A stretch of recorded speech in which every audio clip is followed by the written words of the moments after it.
성삼위라는 말들을 우리가 많이 합니다.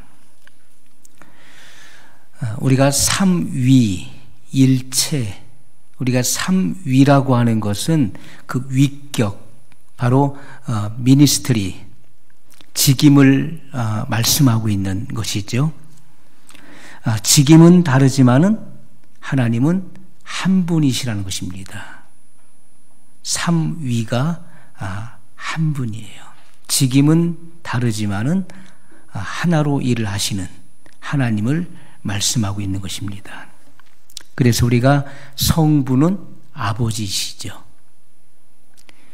성부 아버지 하나님, 성자는 인자가 되신 하나님, 인자는 하나님의 아들을 일컬는 말이죠. 그리고 성령님은 성령님을 가리켜서 하나님의 신, 하나님의 영, 예수의 영, 아들의 영, 이렇게 성경은 말씀하고 있습니다. 그러므로 우리가 하나님 아버지와 이 아들 예수님은 한 분이시라는 것입니다. 하나예요. 예수님께서는 나를 본 자는 아버지를 보았거늘 아버지와 나는 하나이니라, 이렇게 말씀하셨던 것입니다. 우리가 세상의 관념으로는 이러한 개념이 잘 이해가 안 될 수 있어요. 그러나 진리의 성령이 오시면 우리가 이러한 사실을 정확하게 우리가 구분하게 되고 깨달을 수 있게 되는 것입니다. 자, 성자는 성부로부터 나오셨기 때문에 인자가 되신 것입니다. 우리가 예수님을 가리켜서 그는 근본 하나님의 본체시라고 말씀하고 있어요. 본체. 그리고 창조의 근본이시라고 말씀하고 있는 것입니다. 그가 없이는 하나도 된 것이 없느니라. 예수 그리스도, 그분이 이 땅에 육신의 몸을 입고 성육신하기 이전에 그분은 태초부터 있는 생명의 말씀으로 존재하셨던 분이에요. 나와 내 말이 다르지 않은 것처럼 하나님의 영원한 말씀이 곧 육신의 몸을 입고 이 땅에 오신 분이 바로 성자 하나님 예수 그리스도시라고 성경은 증거하고 있는 것입니다. 그래서 말씀이 육신이 된 거예요. 그것을 우리가 인카네이션, 성육신을 말씀하고 있는 것입니다. 우리가 하나님의 본질은 영이시죠. 그러므로 하나님은 영이시니 예배하는 자가 신령과 진정으로 예배할지니라, 이렇게 말씀하고 있는 것입니다. 하나님의 본질은 영이에요. 하나님의 본성은 사랑입니다. 그리고 성부 하나님과 성자 하나님은 한 인격이시라는 거예요. 그리고 한 영입니다. 성부 하나님의 영도 성령이시고 성자 하나님의 영도 성령이시라는 거예요. 한 영이십니다. 그렇기 때문에 하나라고 말씀을 하고 있는 것입니다. 자, 우리가 이 짧은 시간에 성령님을 다 말할 수가 없지요. 우리가 성령님에 대해서 우리가 성령님을 알아가기 위해서는 성령을 받아야 되는 것이고, 그리고 그분과의 끊임없는 교제와 교통을 통해서 그분을 조금씩 알아가게 되는 것입니다. 우리가 성령을 모르거나 성령에 대한 이해가 부족하면 신앙생활에 큰 문제가 발생하게 되는 것입니다. 왜냐하면 성령을 받지 못한 사람은 구원에 이르지 못하기 때문에 반드시 성령을 체험해야 되는 것이죠. 자, 우리가 신앙생활을 하는 신앙인들 중에서 자신이 성령을 받았다고 하면서 간증을 하고 또 특별한 자기 자신이 한 성령의 어떤 특별한 체험을 자랑하는 사람들이 있습니다. 어떤 사람은 나는 성령의 역사로 환상을 보았다. 나는 꿈을 꾸었다. 나는 어떤 불치의 질병에서 치료받았다. 나는 성령이 임하는 어떤 느낌을 경험했다. 나는 어느 날 밝은 빛을 보았다. 나는 성령이 역사하시니까 갑자기 웃음이 터졌다. 어떠한 강력한 그런 전류가 흐르는 것 같은 느낌을 받았다. 그리고 나는 땅바닥에 쓰러졌다. 나는 성령의 은사를 받았다. 자, 성령을 경험한, 성령을 받았다고 하는 그런 간증과 그러한 자랑들을 많이 하지만은, 그러나 문제는 그들은 성령을 받았다고 말을 했지만은 그들의 삶이 성령을 받기 전과 성령을 받은 후에 언어와 인격과 가치관과 생활의 방식이 전혀 달라지지 않았다는 것이죠. 그들은 성령을 받았다고 하면서도 여전히 거짓말을 하고 있습니다. 그들은 성령을 받았다고 하면서 여전히 이웃과 다투고 있어요. 여전히 잘못된 옛 습관을 끊지 못했고, 여전히 혈기를 내었고, 여전히 남을 비판했습니다. 여전히 부부싸움을 했으며, 여전히 말씀에 순종하지 못했고, 여전히 세상 사람과 다를 바가 조금도 없다는 것입니다. 자, 예수님께서는 마태복음 5장 14절로 16절에 이렇게 말씀하셨어요. 너희는 세상의 빛이라. 산 위에 있는 동네가 숨기우지 못할 것이요, 사람이 등불을 켜서 말 아래 두지 아니하고 등경 위에 두나니 이러므로 집안 모든 사람에게 비추느니라.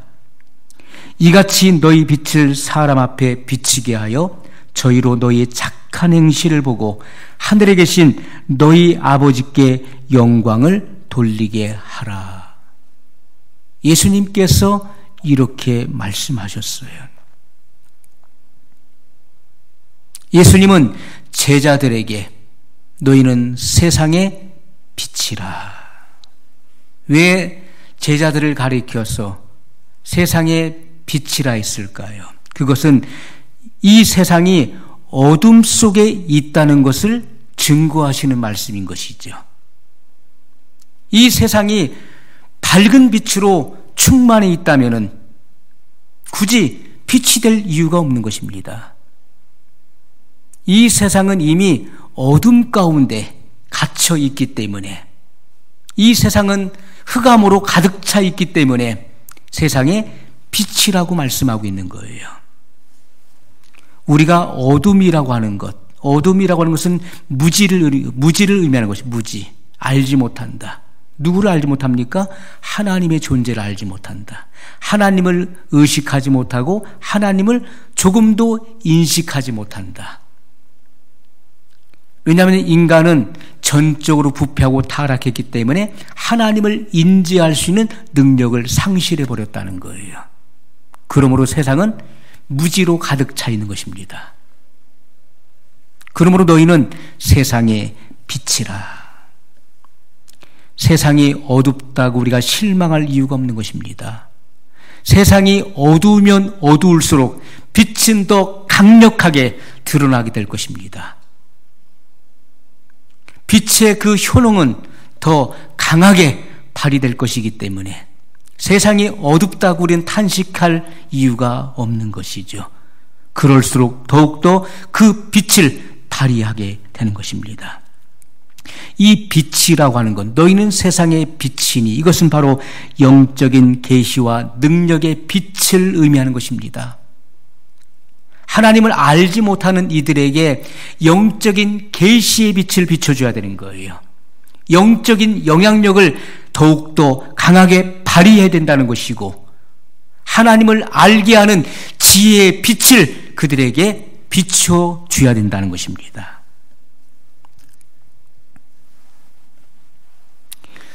예수님께서는 내 속의 빛이 어둡지 아니한가 보라고 말씀하셨어요.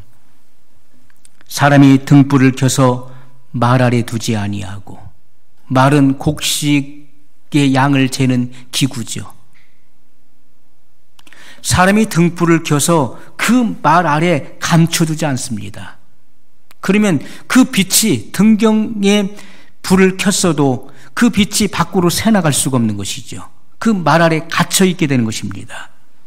사람이 등불을 켜서 말 아래 두지 아니하고 등경 위에 두나니 이러므로 집안 모든 사람에게 비추느니라. 집안을 들어오는 사람, 집안은 창문이 없었기 때문에 칠흑같이 어둡습니다. 그러므로 사람이 등불을 켜서 말 아래 두지 않고 등경 위에 놓아둔다는 거예요. 그래야 외출했다가 방에 들어올 때 그 빛을 보고 실족하지 않는 것입니다. 넘어지지 않는 것입니다. 사물을 분별할 수 있게 되는 것이죠. 이것은 내 속에 있는 빛이 우리의 삶을 통해서 비추지 못하게 하는 것들을 제거하라는 말씀이에요. 내 안에 빛이 있는데 이 빛이 세상으로, 밖으로, 집안 모든 사람들에게 이 빛이 새어 나갈 수 있도록 해야 되는데 그것을 막고 있는, 빛이 밖으로 새어 나가지 못하도록 막고 있는 것들을 제거해야 된다. 등불을 켜서 말 아래 두지 않는다. 그 말씀을 하고 있는 것입니다. 우리는 때때로 우리의 말로 또 우리의 잘못된 행동으로 그 빛을 차단할 때가 너무나 많이 있다는 것입니다. 주행거리가 길면 길수록 사고 확률은 높아지는 거예요. 사람이 말이 많으면 실수가 많게 되는 것입니다. 허물을 면키 어렵다고 성경은 말씀하고 있어요. 그러므로 우리는 은혜스러운 말, 덕을 끼치는 말, 그리고 영혼을 세우는 말들을 하지 않으면 안 되는 것입니다. 자, 이러므로 집안 모든 사람에게 비치느니라. 집안 모든 사람이 알게 된다는 것입니다. 이것은 속일 수가 없는 거예요. 집안 식구들은 나와 삶을 같이 하기 때문에 그것이 곧 같은 삶을 그 속에서 살아가기 때문에 장점과 단점을 다 아는 것입니다. 속일 수가 없는 것이죠. 이같이 너희 빛을 사람 앞에 비치게 하여 저희로 너희 착한 행실을 보고 하늘에 계신 너희 아버지께 영광을 돌리게 하라. 착한 행실이 무엇입니까? 변화된 행실이에요. 성령을 받은 사람은 그의 마음과 생애에 변화가 일어나기 때문에 변화된 행실, 이전의 모든 구습이 끊어지고 새로운 사람의 그런 생애 속에, 새로운 생애 속에 들어가기 때문에 그것을 착한 행실, 변화된 행실이라고 말씀하고 있는 것입니다. 그러므로 그를 변화시킨, 나를 변화시키신 살아계신 하나님께 사람들로 하여금 영광을 돌리게 하라고 말씀하고 있는 것입니다. 그러나 오늘날 성령을 받았다는 사람들의 모습 속에서 성경 말씀과 상반된 삶의 모습을 보게 되는 것이죠. 그러면서 많은 사람들, 또 세상 사람들은 많은 회의감과 의문을 갖게 되는 것입니다. 성령을 받았다는 사람이 어떻게 자기밖에 모르는 이기적인 그런 습성으로 살아가는가? 세상의 모든 욕심은 저 사람이 다 갖고 있다. 너무나 몰인정하고 타인에 대한 배려의 마음은 조금도 없고 질서도 모르는, 그렇다면 하나님은 성령을 아무에게나 주시는 것인가? 성령을 허락하시는 기준은 무엇인가에 대한 퀘션을 갖게 되는 것입니다. 자, 예수님께서는 마태복음 5장 13절에 이렇게 말씀하셨습니다. 너희는 세상의 소금이니 만일 그 소금이 그 맛을 잃으면 무엇으로 짜게 하리요. 후에는 아무 쓸데없어 다만 밖에 버려 사람에게 밟힐 뿐이니라. 예수님께서는 주님을 따르는 자들에게 너희는 세상의 소금이니 소금이 만일 그 맛을 잃으면 무엇으로 짜게 하리요. 소금이라고 하는 것은요, 소금은 자기의 몸을 녹여서 맛을 내는 것입니다. 자기의 존재 자체가 결국은 없어져 버리는 거예요. 그 흔적이 남지 않습니다. 그 소금의 그 덩어리가 뿌려지면 그것이 녹아져요. 그러면서 그 맛을 내는 것, 짠맛을 내게 되는 것이죠. 이것은 자기 희생을 의미하는 것입니다. 너희는 세상 속에서 자기 희생을 통해서 너희는 그 영적인 영향력, 세상을 변화시키는 짠맛을 내는 그러한 사람이 되어야 된다는 것입니다. 자기가 없어진다는 것은 자기를 부인하는 것이죠. 아무든지 나를 따라오려거든 자기를 부인하고 자기 십자가를 지고 나를 쫓을 것이니라 이렇게 말씀하셨어요. 자기 부인, 자기를 부인한다는 것은 나의 존재 자체를 인정하지 않는 것입니다. 나는 이미 십자가에 예수님과 함께 죽었어. 정과 욕심이 십자가에 못 박혀 버렸어. 나는 살아있지 않아. 나의 자존심은 이미 끝났고 한때 교만했던 모습도 이미 끝나버렸어. 그것이 바로 소금입니다. 그런데 오늘날 신앙생활하는 많은 신앙인들이 세상에서 조금도 손해를 안 보려고 그래요. 자기는 조금도 손해를 보지 않으려고 하는 거예요. 조금도 피해를 보지 않으려고 합니다. 신앙생활에 있어서도 부담이 되는 일에는 가담하지 않지요. 주님을 위해서 십자가를 지기 위해서 어떤 희생이나 대가를 지불하려고 하는 희생의 마음을 갖지 않는 것입니다. 그러므로 세상에서도 인정받지 못하고 지탄의 대상이 되는 것이죠. 저 사람이 교회를 다니는 사람이래. 저 사람이 장로고 권사고 집사래. 저 사람이 목사고 전도사래.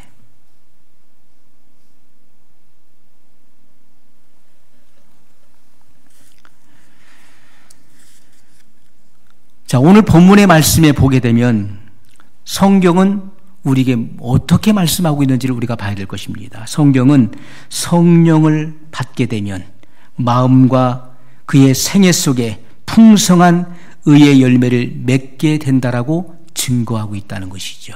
오늘 말씀을 다시 한번 보겠습니다. 갈라디아서 5장 22절의 말씀입니다. 오직 성령의 열매는, 성령을 받은 사람은 성령의 열매를 맺게 된다는 거예요. 성령을 받은 사람은 성령의 열매가 맺어진다는 거예요. 오직 성령의 열매는 사랑과 희락과 화평과 오래 참음과 자비와 양선과 충성과 온유와 절제니 이 같은 법을 금지할 법이 없느니라. 자, 성령의 9가지의 열매에 대해서 말씀을 하고 있는 것입니다. 자, 성령의 열매들이 성령을 받은 사람에게서 맺어진다는 것을 분명히 말씀하고 있는 것이죠. 자, 이 말씀에 이어서 사도 바울이 성령의 감동으로 증거하고 있는 이 말씀, 그 다음 구절을 봐야 됩니다. 성령의 열매가 맺힐 수 있는 그 이유. 어떻게 해서 성령의 열매가 맺어지는가에 대해서 분명히 그 다음 구절이 말씀하고 있다는 것이죠. 24절에 그리스도 예수의 사람들은 육체와 함께 그 정과 욕심을 십자가에 못 박았느니라. 그리스도 예수의 사람들은 그 정과 욕심을 십자가에 못 박은 사람들이라는 거예요. 그렇기 때문에 성령의 열매가 이렇게 맺어진다는 것입니다. 의의 열매가 풍성하게 맺어지는 것이라고 말씀하고 있는 거예요. 육체의 정욕과 세상에 대한 사랑을 십자가에 못 박는 것이 성령 받은 그리스도인들에게 나타나는 분명하고도 확실한 특징이라는 것을 증거하고 있는 것입니다.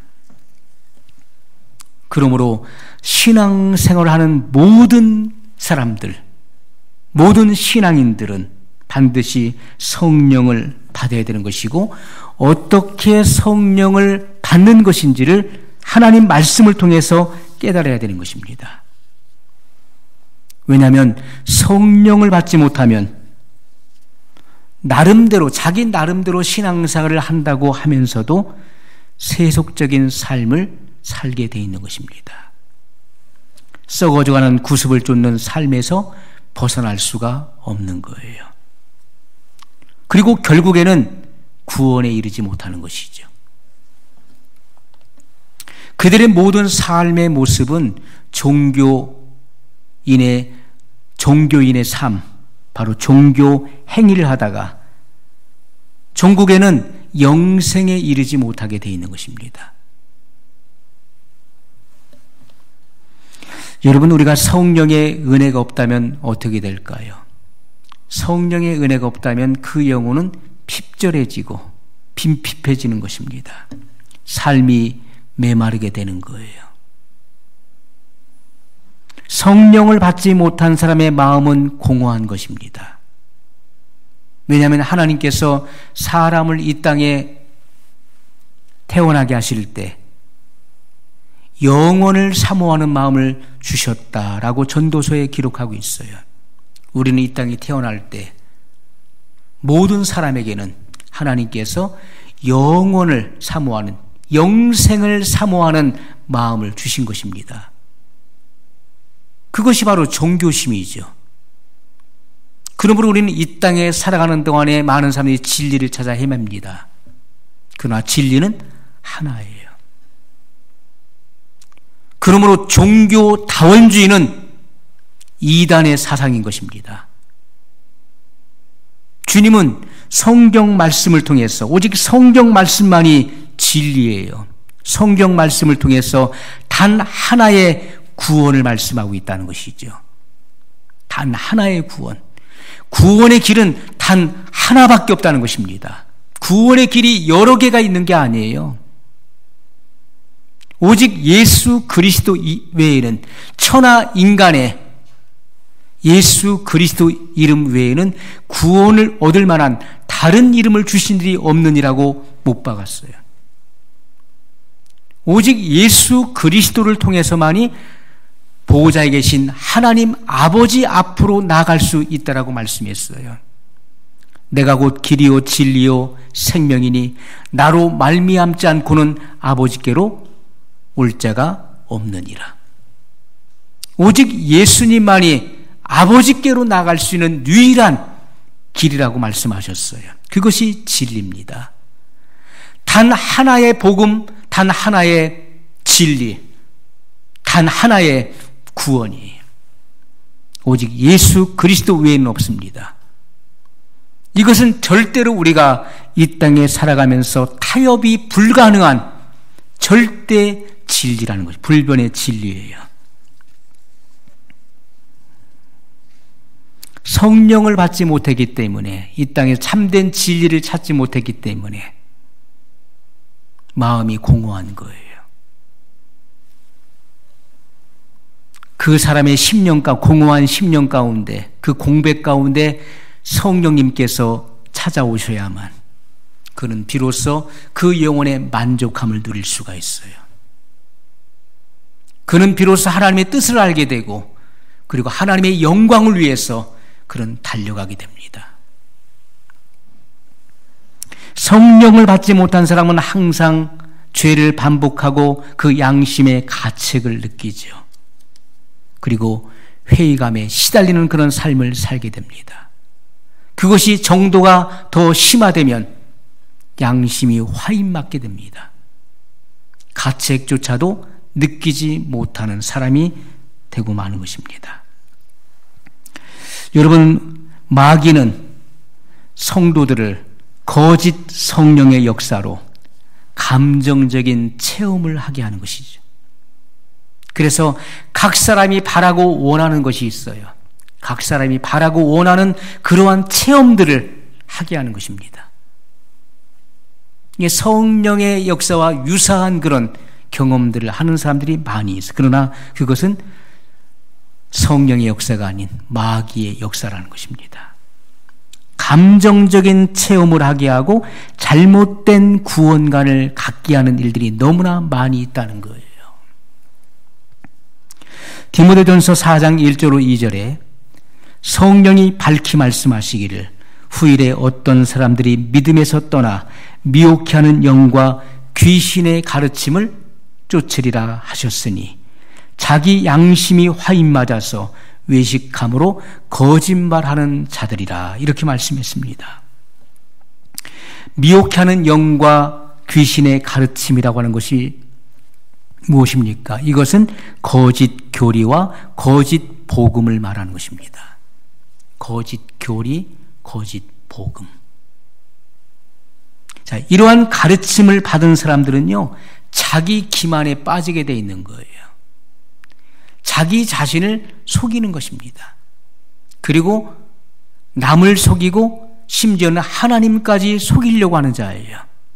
그러나 하나님은 속지 않으십니다. 하나님은 그 눈의 안광의 빛으로 모든 만물의 그 중심을 다 살피신 분이에요. 그러므로 하나님의 눈에는 모든 만물이 벌거벗은 것과 같이 밝히 드러나게 된다는 것입니다. 그러므로 우리가 마지막 시대 거짓 성령의 역사, 왜냐하면 마귀도 자기를 광명의 천사로 가장한다고 말씀하고 있잖아요. 이러한 암흑의 영이 빛의 천사로 가장하는 것입니다. 이렇게 마지막 시대는 거짓 성령의 역사에 미혹받는 교회의 모습을 성경이 분명하게 증거하고 있어요. 요한계시록 18장 2절에 힘센 음성으로 외쳐 가로되 무너졌도다 무너졌도다 큰 성 바벨론이여 귀신의 처소와 각종 더러운 영에 모이는 곳과 각종 더럽고 가증한 새에 모이는 곳이 되었도다. 이렇게 증거하고 있는 것입니다. 마지막 시대의 모습을 보게 되면은 거짓 그리스도들과 거짓 선지자들이 일어나 큰 표적과 기사를 보이어 할 수만 있으면 택하신 자들도 미혹하게 하리라. 자, 예수님께서 마태복음 24장 24절에 직접 하신 말씀이에요. 마지막 시대의 양상이 어떻게 나타납니까?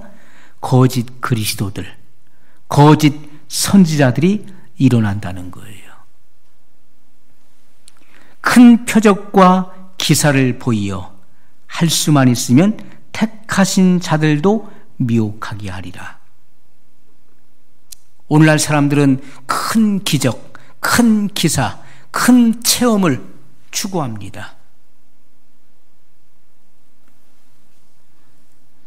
자, 그러므로 우리가 마지막 시대에 성령님께서 어떻게 역사하시는지를 모른다면은 영적인 길을 잃어버리고 방황할 수밖에 없는 것입니다. 망망대해에서 길을 잃어버리는 거예요. 자기 자신이 지금 마귀를 따라가고 있으면서 자신은 성령 받은 것으로 착각하는 이들이 너무나 많이 있다는 것입니다. 우리는 이 마귀의 괴계를 간파하지 않으면 안 되는 것입니다. 진리의 빛으로 마귀의 괴계를 간파해야 되는 거예요. 우리는 성령님이 누구신지를 알아야 돼요. 성령님이 누구이신지. 성령님의 역사가 어떻게 나타나는지를 알아야 되는 것이고요. 그리고 성령 받은 사람의 열매가 무엇인지를 알아야 되는 것입니다. 열매가 좋지 못하다는 것은 그의 근본이 잘못됐다는 것입니다. 그 열매를 통해서 그 나무를 알지니 이렇게 말씀했어요. 열매를 보고 하는 것입니다. 그 열매는 그 나무를 말해주는 거예요. 그 나무가 어떤 나무인지, 또한 그 나무가 병든 나무인지, 또는 그 나무가 근실한 나무인지를 그 열매를 통해서 알 수 있는 것입니다. 열매가 어떠하냐 하는 거예요. 그러므로 예수님께서는 열매를 찾으시는 것이고, 세례 요한을 통해서도 도끼가 이미 나무 뿌리에 놓였으니 그러므로 회개에 합당한 열매를 맺으라. 그렇지 아니하면 찢겨져 불에 던져 살라지리라 말씀했던 것입니다. 우리는 나무도 좋고 열매도 좋던지, 아니면 나무도 나쁘고 열매도 나쁘다라고 말해야 된다는 것입니다. 열매는 나쁜데 나무는 좋아. 그것은 어불성설인 것입니다. 열매가 나쁘다는 것은 그 근본이 잘못됐다는 거예요. 성령을 받았는데, 성령을 받았다고 하는데 그의 열매가 나쁘게 악하게 나타나는, 그것은 성령을 받은 것이 아니라 악령을 받은 것입니다. 성령을 받은 사람은 그 성령을 받은 그 성령의 열매가 오늘 본문의 말씀과 같이 드러나게 돼 있다는 거예요. 그 열매를 통해서 그가 성령 받은 사람인 것을 우리는 알게 되는 것입니다. 지금은 미혹의 시대입니다. 미혹이 온 세상에 만연해 있어요. 마귀는 온 천하를 깨는 자라고 말씀했습니다. 그래서 택하신 자들조차도 미혹하여 최후의 한 사람이라도 넘어뜨리려고 한다는 것입니다. 많은 사람들이 거짓 교리로 미혹당하고 있어요. 그러면서도 자기 기만에 빠져 있어요. 많은 사람들이 감정의 체험과 거짓 성령의 속삭임과 거짓 성령의 역사로 미혹당하고 있는 이 마지막 시대의 현실을 우리는 성경의 진리를 통해서 그것을 꿰뚫을 수 있어야 되는 것입니다. 그러므로 우리가 영원한 천국에 입성하기 전까지는 그 누구도 안심할 수 없다는 거예요. 그 누구도 안심할 수 없습니다. 그 누구도 방심할 수가 없는 거예요. 그러므로 우리는 섰다 하는 자는 넘어질까 조심하라고 말씀했어요. 다 된 줄로 착각하는 사람은 곧 얼마 못 가서 넘어지고 말아요. 그러므로 우리는 하나님의 말씀을 부지런히 살피면서, 또한 이 말씀을 계속해서 반복적으로 시청하면서 이 말씀이 내 마음속 깊이 새겨지도록 해야 될 것입니다.